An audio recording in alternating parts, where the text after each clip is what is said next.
Hello and welcome back to another episode of the Weekly Rev, where I discuss weekly news in the automotive industry. This is way too formal. Hey, it's me. Welcome back.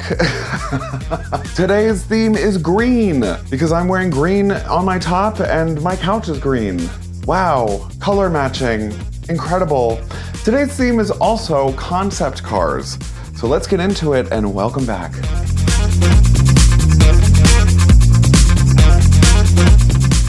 Welcome back to Sparkplug TV. My name is Chris and I do car reviews for literally everybody, not just car enthusiasts.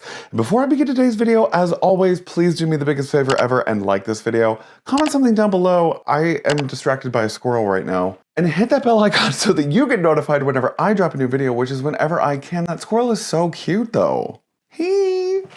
Oh, did it hear me?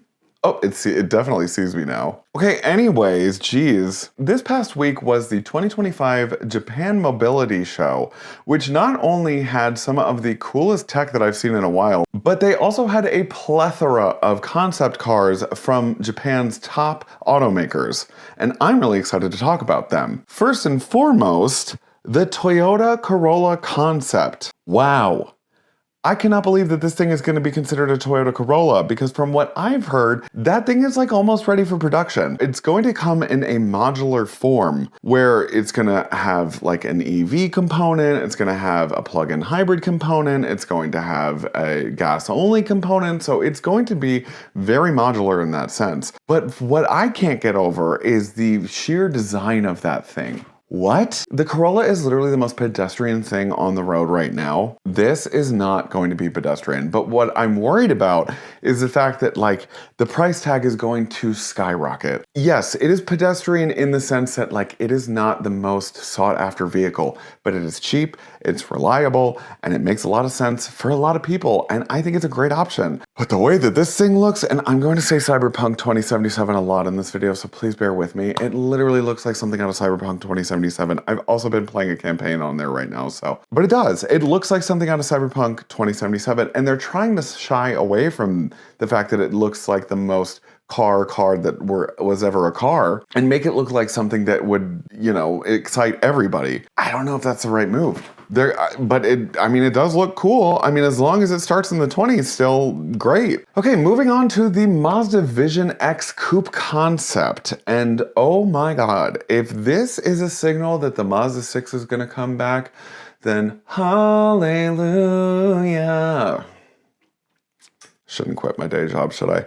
Now, this is going to be powered apparently by two turbocharged rotary engines, and let's all say a prayer because albeit really cool in concept, and the RX-7 was a very cool car, it had a lot of problems and you barely see any of them on the road because it had a lot of mechanical issues. If you can bring it back and you can bring it back successfully, do it. That would be an amazing thing.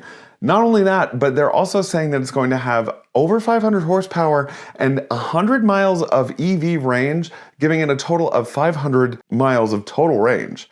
500 horsepower and 500 miles of range? Sign me up. Make it. Make the car. Do it. Just do it. You know?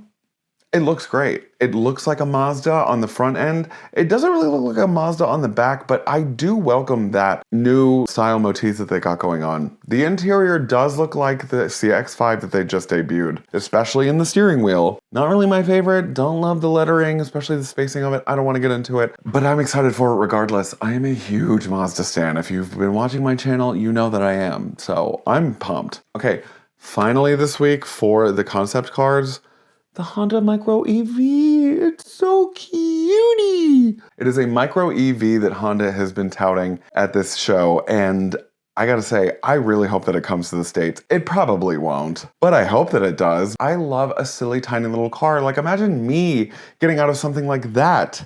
That's ridiculous, and I love things that are ridiculous. Please make that, and please bring it to the States. I really love the fact that it has a very simplistic interior, and they kind of took a page, not that they did, but they did kind of take a page from Slate's book, and you can use your phone as the gauge cluster. That's so, I love like that. Yes. Now we are moving away from the concept cars and we're getting domestic with the 2026 Jeep Grand Cherokee has finally been refreshed for the 2026 model year. And I gotta tell you, I don't really see it. I mean, I do, but I don't. Do you know what I mean? First and foremost, whoever said every inch an icon on Jeep's website, that's crazy work. Secondly, they did say that they made it look a little bit more 3D on the front fascia, and they did redesign it. It is a little difficult to see though, but they did do it. And it does kind of pronounce the Iconic 7 slotted grille to make it look more pronounced, and it does do that. But I think the biggest difference is going to be on the interior, especially with this infotainment system. It's going to have a 12.3-inch Uconnect 5 infotainment system, which I hope is better than any of the other Uconnects in the past. But really, like I said in my last weekly rev, they really need to pull out all the stops, and by they I mean Stellantis. And I think that this is a good way to kind of inject some excitement, especially in one of their most popular brands, Jeep, in one of their most best-selling SUVs, which is the Grand Cherokee. I mean, I had one at one point. I love those things. And this is like pretty much the nicest car. I mean, everybody that I know that has one or has been in one says that this is like one of the nicest American cars that they've been in a while, and I believe them. Now, the biggest news for the 2026 model year is going to be the introduction of the new Hurricane 4 engine, which is a turbocharged 2-liter engine. It's a 4-cylinder. It outputs 324 horsepower and 332 pound-feet of torque.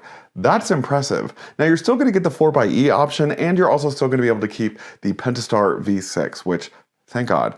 But that's an impressive 4-cylinder, and I'm glad that they did that. Anyways, that's all I have for today's video. That's it. This is the second video I've made today. Can you believe it? I can't.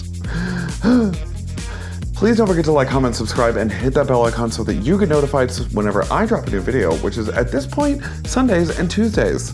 So thank you so much for your support, and I'll see you on the next one. I'll see you on the next one. Bye.